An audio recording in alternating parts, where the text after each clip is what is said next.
Sapete che il giallo dura poco. Il giallo dura poco, eh? E dopo il giallo c'è il rosso. Guardate che nel Covid può accadere di tutto, può anche accadere che fra una settimana siamo qui a raccontare di migliaia di persone ricoverate.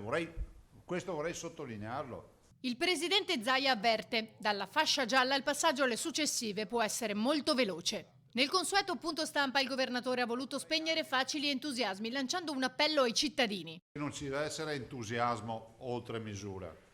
E vorrei anche ricordare che i 21 parametri, quelli che poi vanno a classificare le aree, e quindi scusate le ragioni secondo i quali poi ne scaturisce il colore e grado diciamo di allerta della regione, sono 21 parametri complicati e che se da un lato guardano alla dimensione ospedaliera, dall'altro c'è un'altra componente nella classificazione che è in capo a noi cittadini.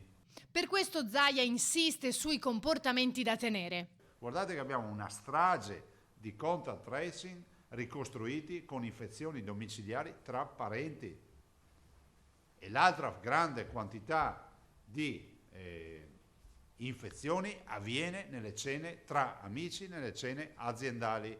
Quindi in questa fase bisogna evitare il massimo gli spostamenti, bisogna evitare gli assembramenti, evitare tutto quello che sono occasioni di scambio di virus.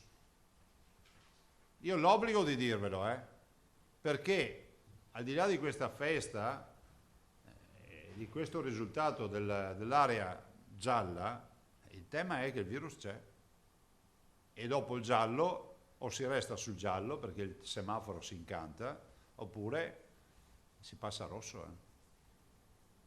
E rosso vuol dire arancione, vuol dire restrizioni, vuol dire che le cose non funzionano. Le future restrizioni che ci aspettano al guado sono che non si esce più dai territori comunali, dai territori regionali, si chiudono tutti i bar, si chiudono le parrucchiere, i ristoranti. Cioè, se è questo che vogliamo, possiamo fare a festa della liberazione, perché ci arriviamo con velocità estrema.